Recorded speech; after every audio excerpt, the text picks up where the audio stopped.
احمدہ ونصلی ونسلم علی رسولہ الکریم اما بعد فاعوذ باللہ من الشیطان الرجیم بسم اللہ الرحمن الرحیم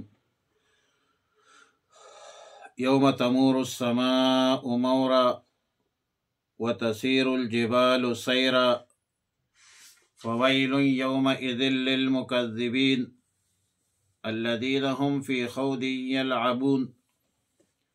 پارہ 27 سورہ الطور، رکوع 1، آیات نمبر 9 تا 14۔ گزشتہ آیتوں میں فرمایا کہ قیامت ضرور واقع ہوگی، ان عذاب ربک لواقع، عذاب ضرور واقع ہوگی اور کوئی ٹالنے والا بھی نہیں ہوگا، ما لہ من دافع۔ سیدنا عمر فاروق رضی اللہ تعالی عنہ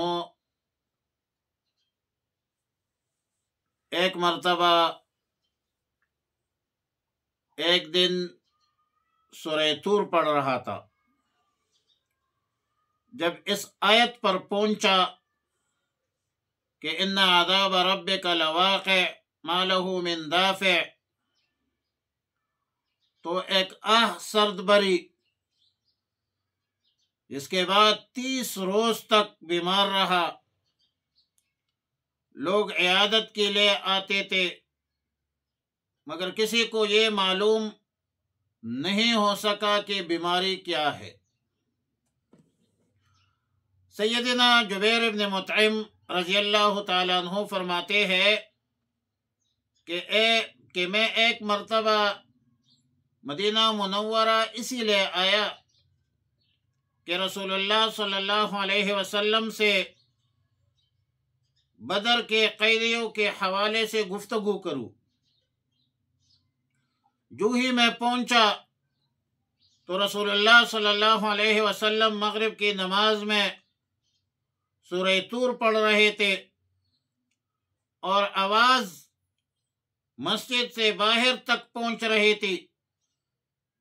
جب یہ آیات پڑھے کہ ان عذاب ربک لواقع ما لہ من دافع، تو اچانک میری حالت یہ ہو گئی کہ میرے دل میں، میرا جو دل ہے وہ خوف سے،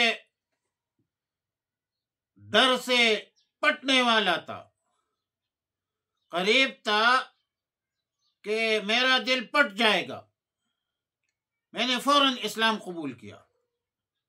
مجھے اس وقت یہ محسوس ہو رہا تھا کہ میں اس جگہ سے ہٹ نہیں سکوں گا کہ مجھ پر عذاب آ جائے گی۔ کذا فی تفسیر القرطبی۔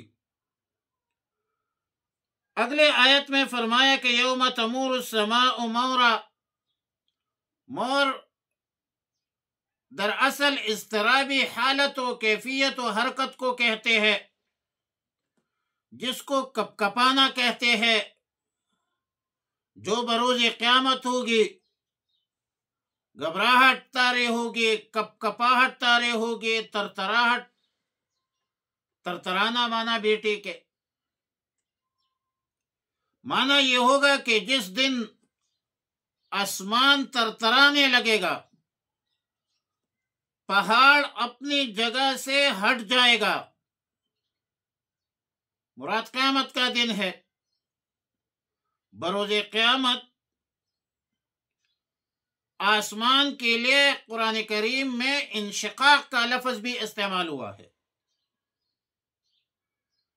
اذا السماء انشقت واذا الارض مدت والقت ما فيها وتخلت، فاذا السماء انشقت، فاذا انشقت السماء بھی آیا ہے، تو دونوں آیتوں میں کوئی تعارض نہیں ہے، یکے بعد دیگر ہے، دونوں کا تحقق ہو سکتا ہے ترتیب سے۔ بلکہ قرآن کریم کے بعض آیتوں میں ریزہ ریزہ ہونا بھی ثابت ہے، اڑنا بھی ثابت ہے، کہ فَقُلْ يَنْسِفُهَا رَبِّي نَسْفًا، اور اڑنا بھی ثابت ہے وبست الجبال بسا فکانت ہباء منبثا۔ اب ان قسموں کا جو مقصد ہے وہ یہ ہے کہ ذہن میں اس دن کو قریب لانا ہے، قیامت کے وقوع پر یقین کرنا ہے کہ قیامت یقیناً واقع ہوگی، میزان عدل قائم ہوگی، جزا اور سزا کا عمل ہوگا۔ ظاہر ہے کہ مجازات کا دار و مدار احکام شرعیہ پر ہے۔ کوئی طور پر قسم اٹھایا، اشارہ ہو گیا کہ اللہ تعالی صاحب کلام ہے، صاحب احکام ہے۔ اللہ کے کلام اور احکام کی اطاعت یا مخالفت کا جو مبنی ہے وہ مجازات پر ہے۔ کتاب مستور نام اعمال پر، عمل نامہ پر قسم کھانے میں اشارہ ہو گیا کہ کلام الہی، احکام الہی کے مخالفت یا موافقت، اطاعت کے محفوظ ہونے کی طرف جو مجرم مجازات ہے وہ اس پر موقوف ہے کہ احکام الہی کی موافقت جو ہے ضروری ہے، اور جس نے احکام الہی پر عمل کیا اس کا اعمال نامہ جو ہے دائیں ہاتھ پر دیا جائے گا۔ بیت المعمور کی قسم میں اشارہ ہو گیا کہ جنت ایسی ہی رفعت کا مکان ہے جیسے آسمان، اور بحر مسجور کے قسم میں اشارہ ہوا کہ دوزخ بھی ایسی ہی خوفناک چیز ہے جیسے سمندر۔ اللہ تعالی نے اپنے قدرتوں پر قسم اٹھایا، بلکہ سورہ حجر میں رسول اللہ صلی اللہ علیہ وسلم کی ذات پر بھی قسم اٹھایا ہے، لعمرک انہم فی سکرۃ یعمہون۔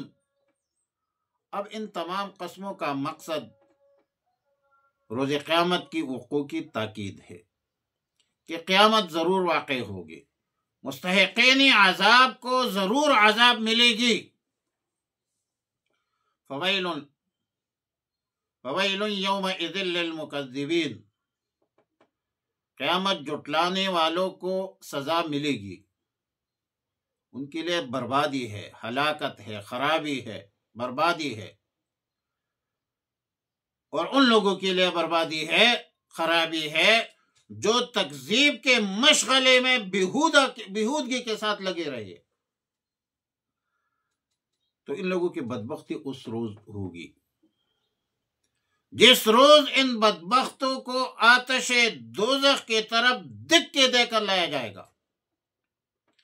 ظاہر ہے کہ جہنم کی طرف، آگ کی طرف کوئی خوشی سے تو نہیں جاتا ہے، اور نہ کوئی خوشی سے جائے گا، اور جب آگ ڈالنے کا وقت ہوگا تو ان کو پکڑ کر ڈال دیا جائے گا۔ فَيُؤْخَذُ بِالنَّوَاسِي وَالْأَقْدَامِ، ناسیہ پیشانی کو کہتے ہیں، یہاں سے پکڑیں گے، اس کو قدموں سے پکڑیں گے، اور کہا جائے گا هَذِهِ النَّارُ الَّتِي كُنْتُمْ بِهَا تُكَذِّبُونَ، هَذِهِ النَّارُ الَّتِي كُنْتُمْ بِهَا تُكَذِّبُونَ، یہ وہی دوزخ ہے جن کو تم جھٹلایا کرتے تھے۔ یعنی جن آیتوں میں قیامت کی ہولناک، دردناک، المناک احوال کی خبر ہوتی تھی، تم بدبختوں ان آیتوں کو جھٹلاتے تھے اور قیامت کا انکار کرتے تھے، بعث بعد الموت کا انکار کرتے تھے۔ تو بعث بعد الموت کی جو تکذیب ہے، بعث بعد الموت یہ ہے کہ ہم نے مرنا ہے، دوبارہ زندہ ہونا ہے، اللہ کے سامنے پیش ہونا ہے، اللہ رب العالمین صالحین کو جزا ثواب دیں گے، جنت میں بھیج دیں گے، اور جو لوگ بدکار ہے، فاسق، فاجر، منکر، مشرک ہے، ان کو سزا دیں گے انصاف کی بنیاد پر، جہنم میں بھیجیں گے۔ تو اس کو کہتے ہیں باس بعد الموت۔ یہ ضروری عقائد ہے، قیامت، توحید، رسالت، باس بعد الموت، یہ عقائد جو ہے یہ یاد رکھنا چاہیے۔ فرمائے یوم تمور السماء، جس دن لرزے گا آسمان مورن ترترا کر، وتسیر الجبال سیرا، اور چلنے لگے گے پہاڑ تیزی سے چلتے ہوئے، فویل، پس ہلاکت ہے، تباہی ہے، یوم اذن، اس دن، للمکذبین، جٹلانے والوں کے لیے، الذین هم فی خوض یلعبون، جو لوگ جھوٹے باتوں میں لگے ہوئے ہیں، کھیل رہے ہیں، یوم یدعون،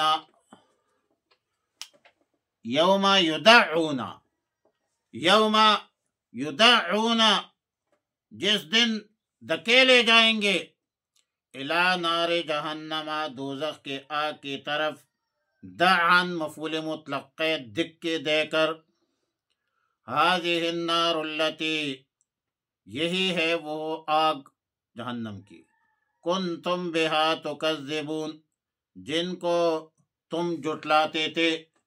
اللہم ربنا تقبل منا انک انت السمیع العلیم وتب علینا یا مولانا انک انت التواب الرحیم، اللهم احسن عاقبتنا في الامور كلها واجرنا من خزي الدنيا وعذاب الاخره، اللهم وفقنا لما تحب وترضى، استغفر الله ربي من كل ذنب واتوب اليه.